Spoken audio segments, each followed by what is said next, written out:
announcing we're not going to be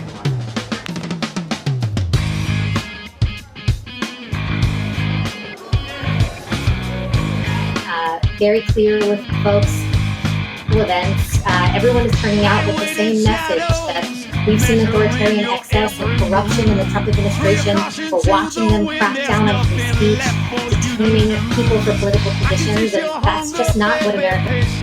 You should take it slow. Before you take a bite from me, there's something you should really know. You really ought to know. You're waiting for a tide that never turns. When people think of America today, it's mainly democracy, freedom, justice, American dream. You'll be better if you strive for your dream. That's American dream. And one of its core political system is its democratic system, which makes everyone have a word on the president and their officials. But after seeing many turmoils and disturbances in the past few months and the assassination of Charlie Kirk, it's been a question, can democracy also cause troubles for society, turmoil, disturbance, violence, and even is democracy even a best political system for the development of the country? And in terms of economics, development, stability, and politics, is it actually the best political system, or just if it has any bad aspects that can contain during this democratic system? Okay, after that, let's start with our real topic. The first level is the most basic topic, economic. Economy, as I said in many videos, is the base of fundamental and base of every country and politics. You need to ensure that your people have money to buy food and buy the stuff they want in order for them to vote for you. And is this a really good thing if you use democratic system? So first, let's see. A country has a really important fundamental system and an objective that they need to do.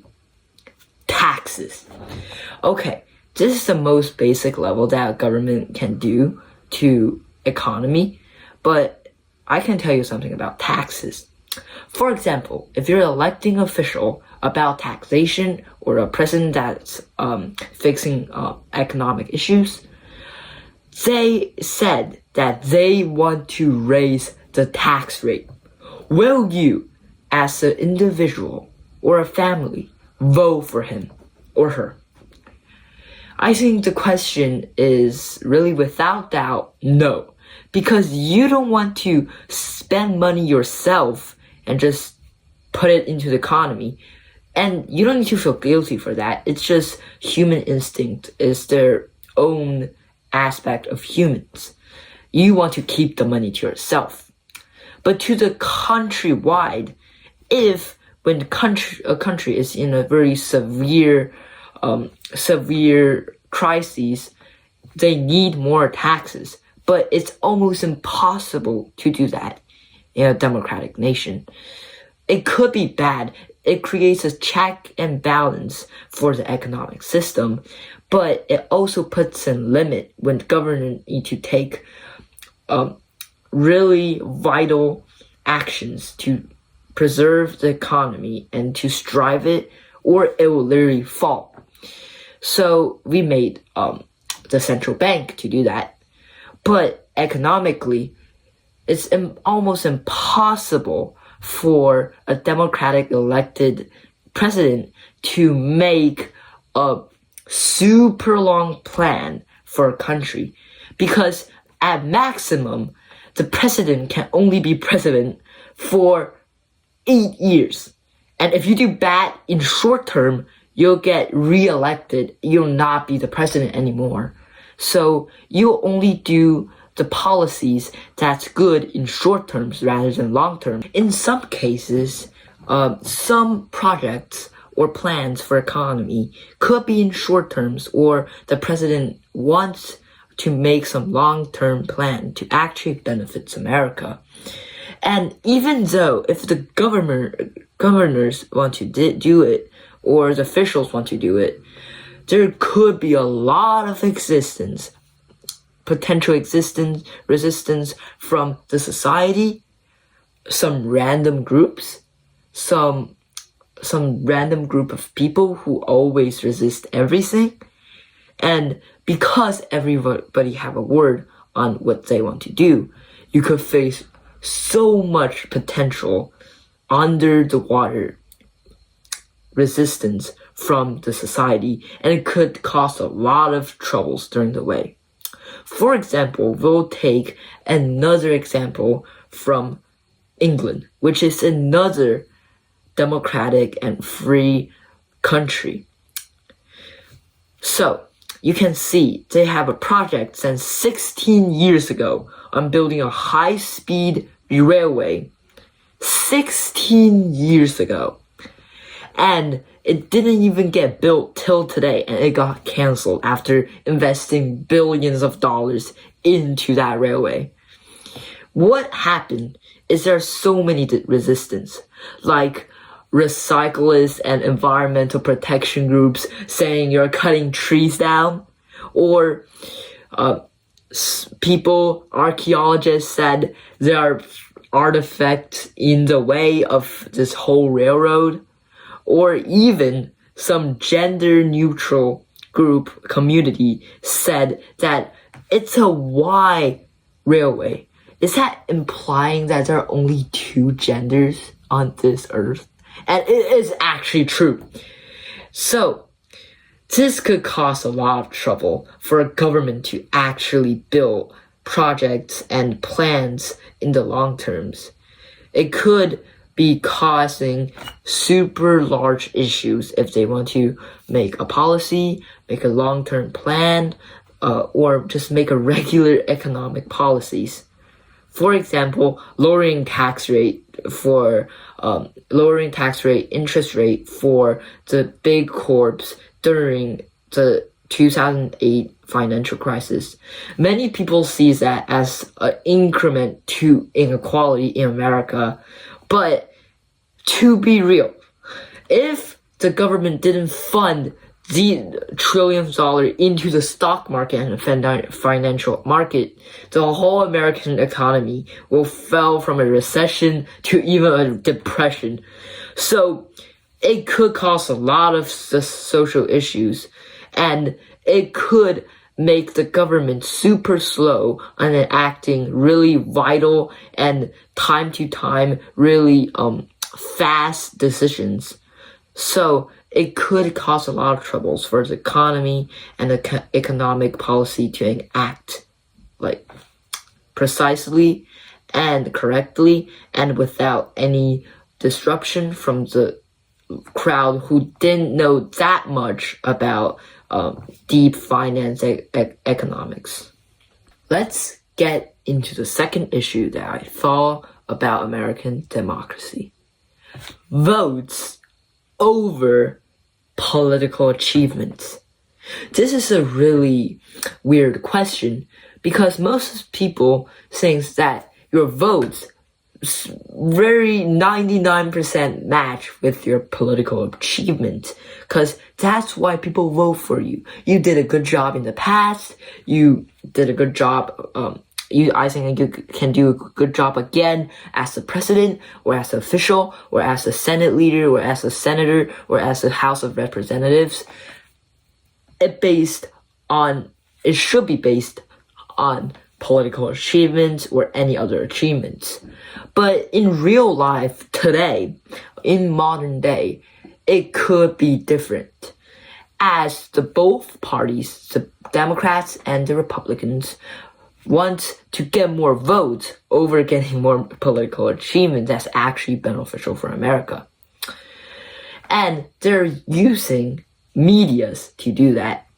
Some really gargantuan media that could mislead a lot of Americans, and because they're favoring one of the two parties, they're not that neutral on their topics and the main topics. It could be misleading, and because the votes is more important than political achievements, in modern day there could be a gaps here because people tend to vote for who they liked.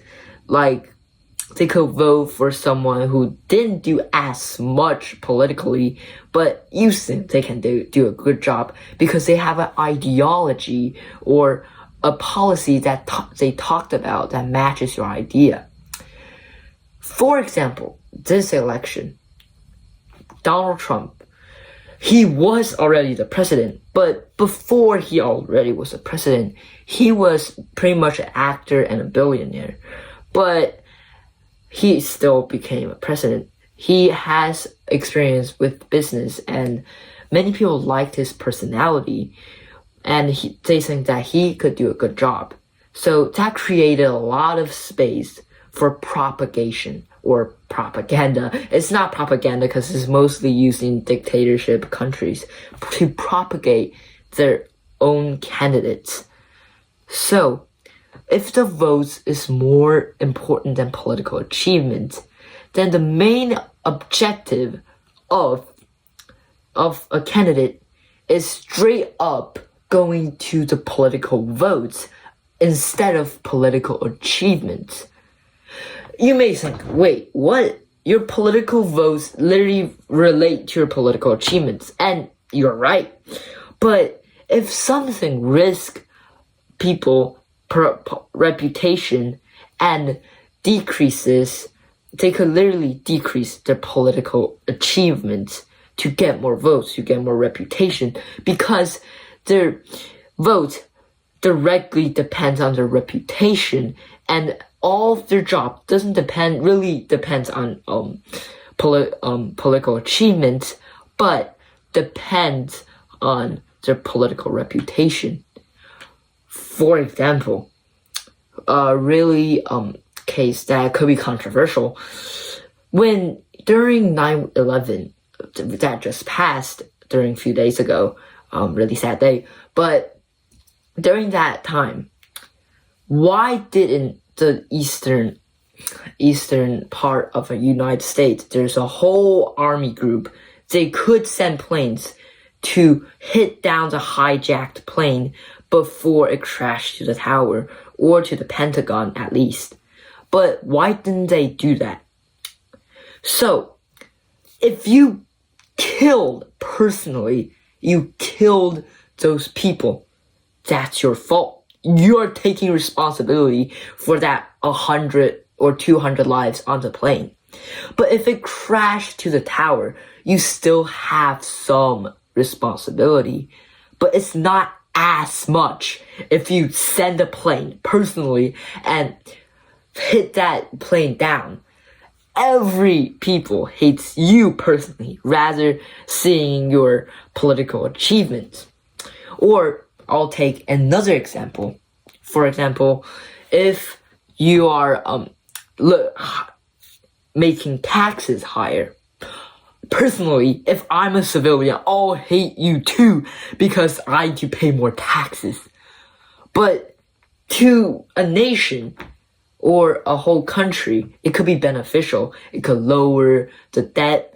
It could increase the spending on education, health, and other good stuff in the government.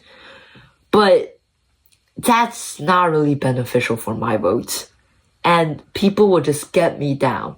So it's not beneficial for me, my reputation. Then even though it could be beneficial for the country or beneficial for the people in the long terms, you don't want to take that risk. And that's why most president or officials doesn't want to take the policy that's too severe or extreme. And that causes a lot of issues because sometimes you need to be very extreme and very crucial decisions need to be made by the president or you as official. And if you can't do that because you want your political reputation, and that could be a lot of problems for a government whose job is literally to improve America and American lives long terms. But that's not really the case with democracy in today's politics, because people will just care more about their political reputation, which linked to their votes, which linked their place as a governor or a senator or a House of Representatives or even a president. Imagine back in the old time when the war is all about kings and kings, or emperors to emperors. Emperor and kings are total dictatorship. Now, for example, a group of foreign invaders invaded a country, and the country really needed help, and they need vital helps in few days or even few hours to defeat the foreign invaders. Now they need to discuss an issue in their Senate. This is the Senate, and it's actually not really, because it's basically just a bunch of advisors for the emperor and pharaoh. So what they will do is how to improve it. We should send reinforcement right now. What should we do? Send 20,000 elite troops to help defend the border. Yes, okay. And how should we deal with the supply lines? We should let the people supplies for the army. Yeah, that's good. If the invader comes in, we will all die. So let's do this right now.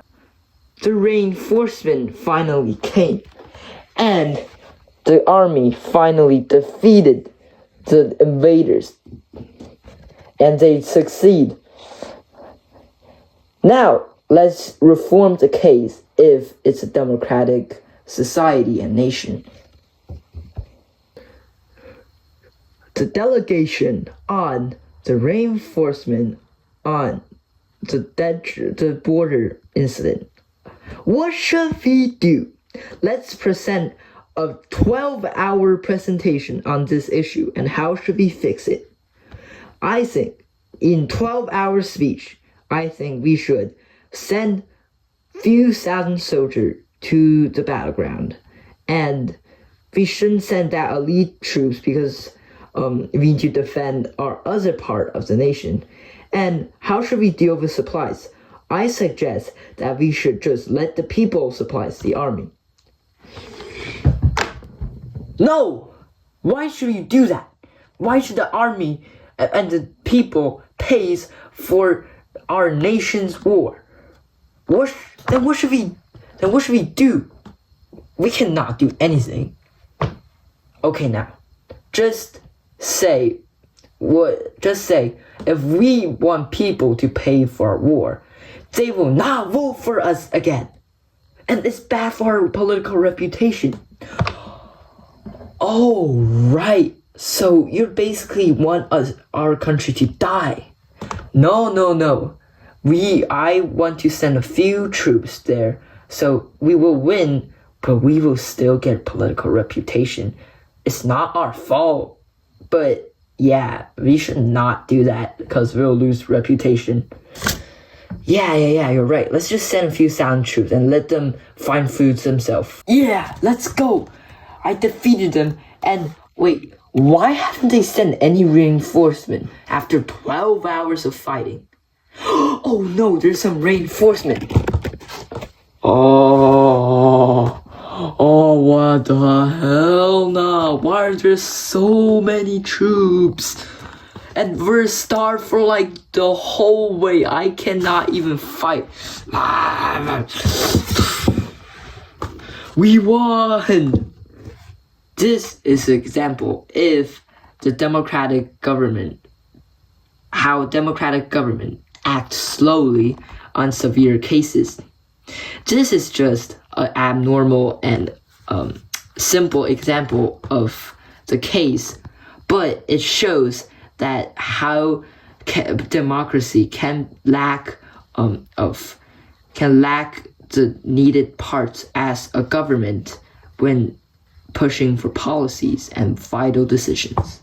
Now we're gonna talk about a more controversial issue of how both political parties are polarizing the people, making them two separate groups and make them enemies to get their own political reputation and votes, which causes a lot of disorders and disturbance in the society. And that's the main topic, the core topic we're going to talk about today.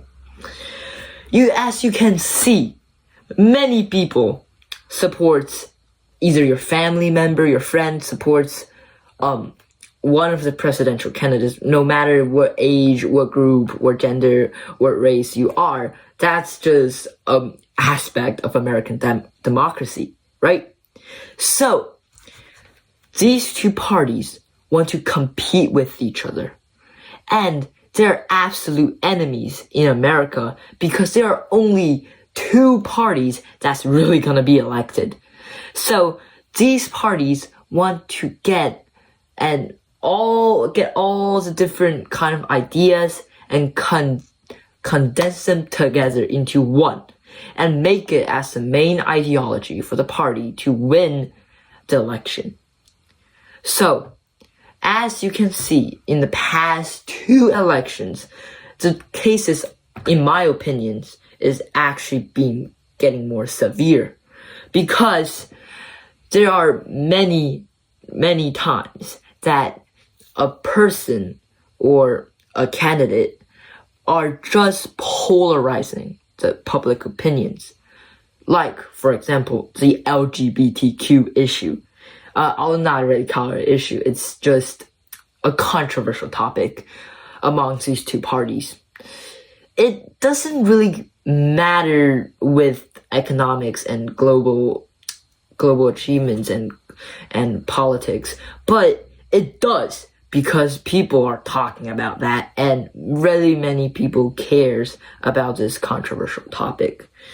And two sides are polarizing. One side thinks that, it's mostly feminism and LGBTQ community saying that the right, the conservatives, are fascist, are dictatorship.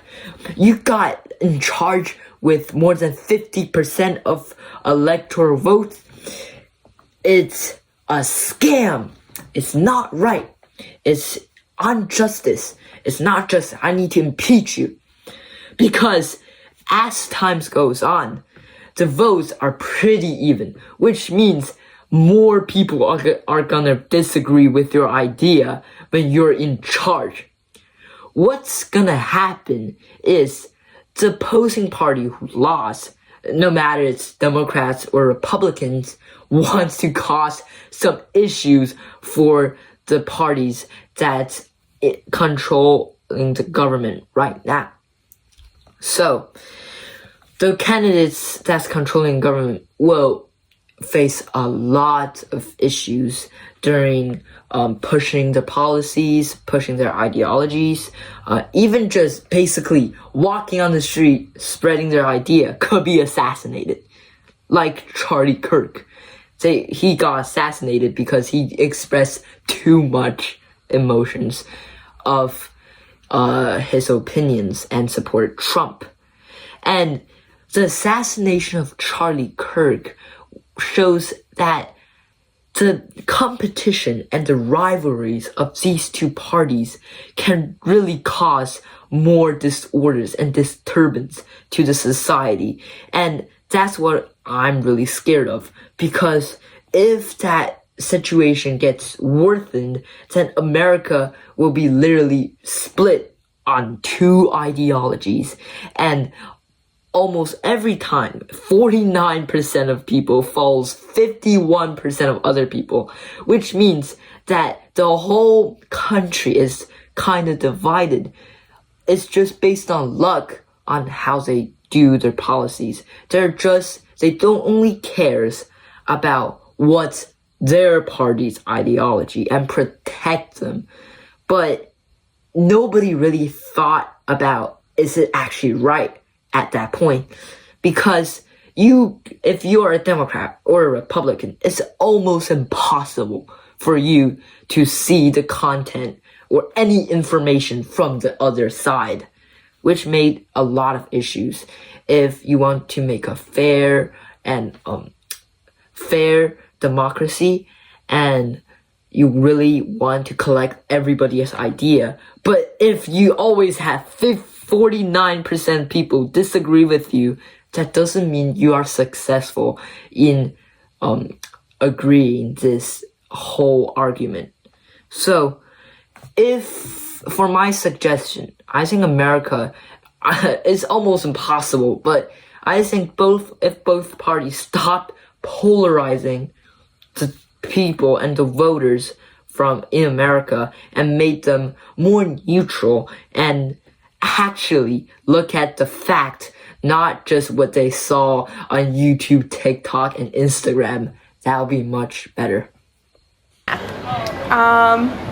This is so horrible. Where's America? I would say this big one, but I'm probably wrong. You're definitely wrong. Okay. Can you name any country on this map? Oh my gosh.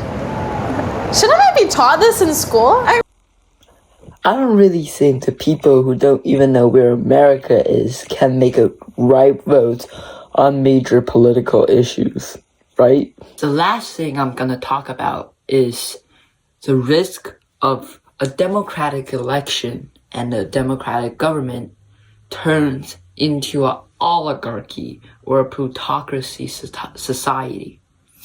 So, you see, in America, there's a really special thing that not many countries talked about, is lobbying. It's literally not even called corruption. It's called lobbying.